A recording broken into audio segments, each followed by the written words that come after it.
ज्योतिष, आस्था या अंधविश्वास।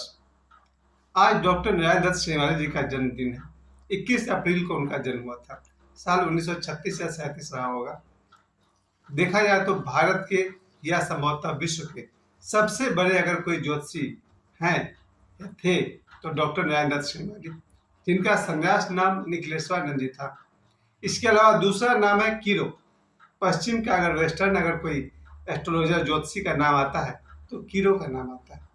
मैंने कई बार देखा है बाबा बागेश्वर अपने प्रवचन में, खासकर दिव्य दरबार में, जब किसी को ज्योतिष की बात करते हैं तो कहते हैं कि कीरो का पुस्तक पढ़ा करो। ज्योतिष क्या है? आस्था है या अंधविश्वास? और ज्योतिष कोई नई बात तो है नहीं, बहुत ही प्राचीन विषय है। पुराने से पुराने रामायण में, महाभारत में, गौतम बुद्ध के जन्म के समय, इन सब के जन्म के समय में ज्योतिषी को बुलाया जाता था और उनकी कुंडली बनवाई जाती थी और देखी जाती थी। यहाँ तक कि भगवान श्री राम की भी कुंडली बनवाई गई, देखी गई, माता सीता के भी, और उनके विवाह की भी। गौतम बुद्ध वाली कथा तो बहुत प्रसिद्ध है कि एक 80 साल के बूढ़े संत आए थे। उन्होंने गौतम बुद्ध की कुंडली देखकर कहा था कि ये लड़का या तो बहुत बड़ा सम्राट बनेगा या फिर सन्यासी बन जाएगा। और तब से लेकर आज तक मेरे घर में मेरे दोनों बच्चे की भी कुंडली बनी हुई है। और संभवतः आप सब जो वीडियो देख रहे हैं, आपके बच्चों की भी, क्योंकि जब भी हम अपने बेटे या बेटे की शादी तो सबसे पहले लोग आपकी बेटी का या बेटा का कुंडली मांगते हैं, ताकि वो अपने ज्योतिषी को दिखा सके कि ये बच्चे का संभावना क्या क्या है। लेकिन प्रश्न ये है कि ज्योतिष आस्था है या अंधविश्वास है? एक तरफ ज्योतिष तो ये कहता है कि अगर पूर्णिमा के दिन किसी व्यक्ति का जन्म हुआ हो तो पूरा चंद्रमा आकाश में है और उसका चंद्रमा का प्रभाव तो उस पर पड़ेगा ही, साथ साथ जितने भी ग्रह नक्षत्र और उनकी जो दशा है उसका प्रभाव इस बच्चे पर पड़ेगा। और लगभग ऐसा कोई ईस्टर्न या वेस्टर्न आदमी नहीं है जो ज्योतिष से प्रभावित न होता हो। और ज्योतिष को देखने का एक तो ये तरीका है, हाथ की रेखाएं हैं, उससे भी बहुत कुछ देखा जा सकता है।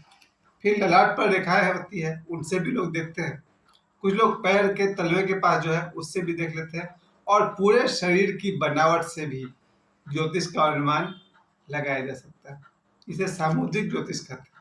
किसी की आंखों की बनावट, दांत का बनावट, नाक की बनावट, कंधे की बनावट, शरीर के एक एक अंगुलियों की बनावट, पैर की बनावट, इन सब से भी व्यक्ति के बारे में पता किया जाता है। इसे सामुद्रिक ज्योतिष कहते हैं।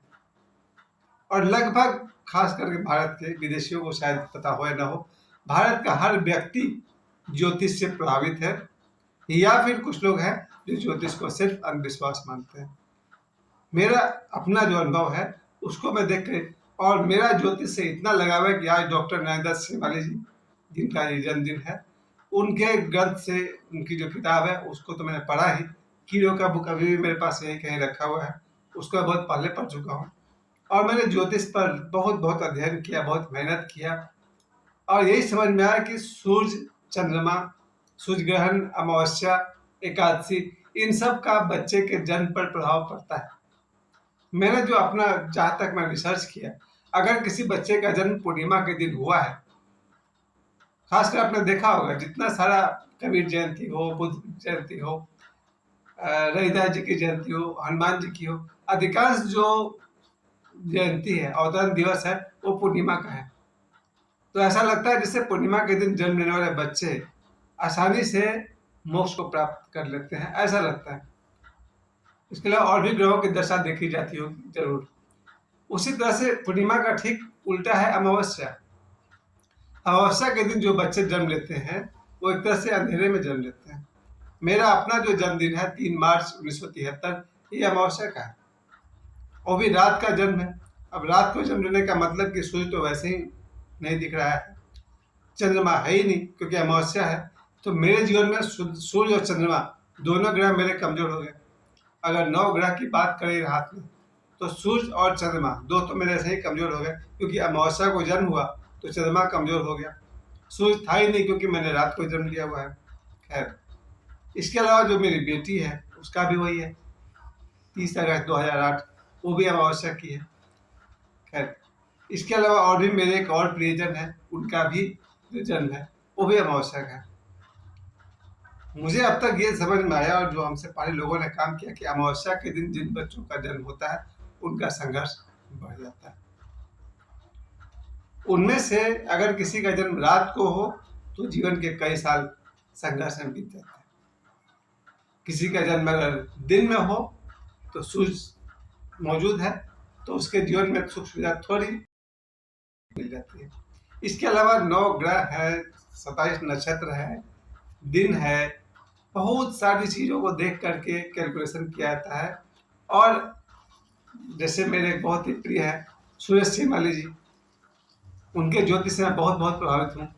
उनके अध्ययन को मैं लोहा मानता हूँ इस बात का। अगर उनसे पूछा जाए कि ज्योतिष क्या है, आस्था या अंधविश्वास, तब आपको पता चलेगा कि ज्योतिष वास्तव में एक विज्ञान है। उसे आप नक्षत्र विज्ञान भी कह सकते हैं, एस्ट्रोनॉमी भी कह सकते हैं। अगर ग्रहण काल में किसी बच्चे का जन्म होता है उसके जीवन पर कुछ विशेष लक्षण आएंगे। यहाँ तक कि मेरे गुरुदेव ओशो ने कहा है कि अगर सभी फौजियों की कुंडली को मिलाया जाए तो हो सकता है उनका मंगल ग्रह मजबूत हो, क्योंकि जो मंगल ग्रह होता है उसका वीटा से सीधा संबंध है। तो जितने भी पुलिस हैं, फौजी हैं या लड़ाकू तरह के लोग हैं, हो सकता है उनका मंगल मजबूत हो, बलवान हो। जितने भी शिक्षक हैं, अगर आप उन सब के कुंडली को मिलाकर स्टडी करेंगे तो आपको लगेगा उनका बृहस्पति गुरु ग्रह मजबूत है। जितने भी सुंदर लोग हैं, जो सुखी संपन्न लोग हैं, जो अच्छे अच्छे सुंदर कपड़े पहनते हैं, सुंदर सुंदर शक्ल सूरत वाले हैं, बहुत सारे गर्लफ्रेंड और बॉयफ्रेंड रखे हुए हैं, बहुत सारी गाड़ियां रखे हुए हैं, उनका अगर कुंडली को कलेक्ट करके स्टडी किया जाए तो पता चलेगा उनका शुक्र बहुत मजबूत है। क्योंकि जिनका शुक्र मजबूत होता है खुद भी सुंदर होते हैं, सुंदर कपड़े पहनते हैं, गाड़ियों में घूमते हैं, बहुत सारे गर्लफ्रेंड्स या बॉयफ्रेंड्स रखते हैं, या उनका पारिवारिक जीवन बहुत ही सुखी होता है। इस तरह से शनिवार वाले की बात करेंगे तो शनिवार वाले की और आध्यात्मिक, इस तरह से 9 ग्रह की अपनी अपनी। लेकिन अभी भी ये कहा जाए कि ज्योतिष ज्योतिष का सिर्फ एक निगेटिव तर्क मेरे लिए हो सकता है कि ज्योतिष की बात को मान करके अगर कोई आदमी बैठ गया तो शायद वो अपने जीवन में रूपांतर नहीं कर पाएगा। तक हो सके बात सुनने और जानने के बाद भी हमें अपने कर्म पर पूरा भरोसा करना चाहिए, क्योंकि ज्योतिष के 9 ग्रह और सभी कुछ सिर्फ उन्हीं पर आधारित है जो कर्म आपने आज तक किए हैं। यहाँ तक कि हिंदू धर्म, सनातन धर्म, अगर कोई राजा था और वो मरकर दोबारा जन्म लेगा तो ऐसी ग्रह नक्षत्रों में जन्म लेगा जीवन में फिर से वो राजा वाली बात आ सके, राजा वाली शैली आ सके, लाइफ स्टाइल। तो ज्योतिष पूरा का पूरा आपके, अगर किसी ने स्त्री का अपमान किया है, हो सकता है उसको इस जन्म में बेटी ही पैदा ना हो, या उसकी शादी ना हो, या उसकी पत्नी से तलाक हो जाए, या पत्नी की मृत्यु हो जाए, बहुत सारा कारण हो सकता है। ज्योतिष पूरा पूरा हमारे पूर्व कर्मों पर आधारित है। हमारे हाथ में सिर्फ एक चीज है, ज्योतिष की मान करके बैठना हमें नहीं है। ज्योतिष के थ्रू थोड़ा सावधान हुआ जा सकता है। हमें अपने कर्म पर पूरा पूरा भरोसा करना है, क्योंकि ज्योतिष है या नहीं है, लेकिन कर्मों का फल तो हमें भोगना ही पड़ता है। अच्छे कर्मों का फल हमें मीठा लगता है, बुरे कर्मों का फल हमें तीखा लगता है। ज्योतिष सच है या झूठ है, लेकिन कर्म तो है। हम सब ज्योतिष पर पूरा ध्यान न भी दें, अपने कर्म पर पूरा ध्यान दें। अगर हम अच्छे कर्म करेंगे तो हमारे सभी ग्रह नक्षत्र, सूर्य, चंद्रमा, बृहस्पति, मंगल, बुध, सभी ग्रह नक्षत्र हमारे सहयोग में हो जाएंगे। और यदि हमने बुरे कर्म किए हैं और बुरे कर्म आज भी कर रहे हैं तो हमारे ग्रह नक्षत्र खराब हो गए। ये बात तो सच है कि देश में, दुनिया में हजारों एक्सीडेंट रोज होते हैं। ये एक्सीडेंट ऐसे ही हवा में नहीं हो रहा, ये भी हमारे किसी न किसी विशेष कर्मों का परिणाम है। देश में लाखों लोग बुरी तरह बीमार पड़ रहे हैं, उन्हें भयंकर भयंकर बीमारी हो रही है, अचानक नहीं हो रही है। ये भी हमारे किसी बुरे कर्म के फल है। सिर्फ अनुशासन भंग करने से कोई बीमार नहीं रहता। कभी कभी तो ऐसे लोगों को बीमारी होती है जिनका प्रत्यक्ष न वो शराब पीते हैं, न सिगरेट पीते हैं, न गुटखा खाते हैं, उन्हें तक बीमारी पकड़ लेती है। तो इस दुनिया में जितना भी कोई आदमी को संतान ही नहीं, ज्योतिष में इसका अध्ययन करेंगे तो पता चलेगा क्यों। किसी को बेटा ही बेटा होता चला गया, बेटी नहीं हुई।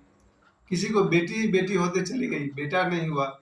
किसी को बेटा बेटी कुछ भी नहीं हुआ, किसी का हो करके चला गया। इन सब का कहीं ना कहीं ज्योतिष करेक्शन होता है।